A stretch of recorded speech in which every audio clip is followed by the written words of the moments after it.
कराची की लड़की की भटकती आत्मा। कराची के गली मोहल्लों में पिछले काफी समय से नीली साड़ी वाली एक मृत लड़की को तथाकथित भटकती आत्मा के किस्से सरगर्मी से लोगों का ध्यान अपनी ओर खींच रहे हैं।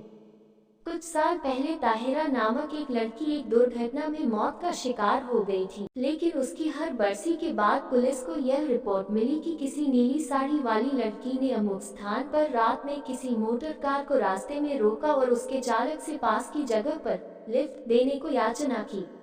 उस लड़की से मुलाकात के 1-2 दिन बाद ही वह कार चालक स्वयं भी किसी न किसी हादसे का शिकार होकर मौत के मुंह में चला गया। नीली साड़ी वाली इस रहस्यमय लड़की का पहला शिकार कराची का एक उद्योगपति हुआ।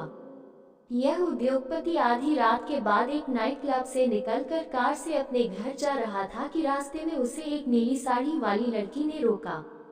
कार रुकी तो लड़की ने कहा, अगर आपको तकलीफ न हो तो आप मुझे मेरे घर तक छोड़ दीजिए। उद्योगपति इसके लिए राजी हो गया, लेकिन जब उसने अपनी गाड़ी उस लड़की के बताए हुए मोहल्ले में रोकी तो उसने पाया कि लड़की कार से गायब थी। उस नौजवान ने यह अनोखी घटना अपने कई दोस्तों को भी सुनाई। घटना के 3-4 दिन बाद ही एक कार दुर्घटना में उसकी मौत हो गई। इस घटना के कुछ दिन बाद ही एक मैकेनिक तथाकथित प्रेत छाया का शिकार हो गया। रात्रि के समय वह मैकेनिक कारखाने से अपना काम निपटाकर स्कूटर से अपने घर वापस लौट रहा था। रास्ते में उसे एक नीली साड़ी वाली लड़की ने रोका और उससे प्रार्थना की कि वह उसे पास की ही एक इमारत तक पहुंचा दे।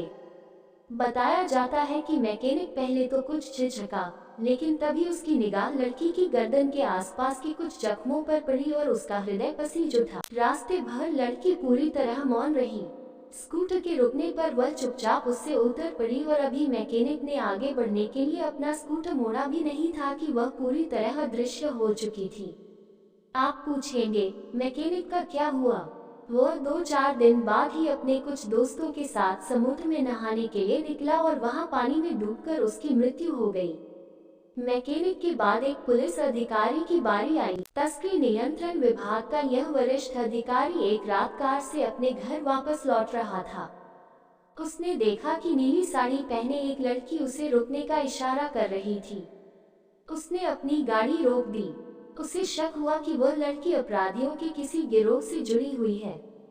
लड़की ने उसे बताया कि वह एक दुर्घटना में जख्मी हो गई है और जल्दी से जल्दी अपने घर पहुंचना चाहती है।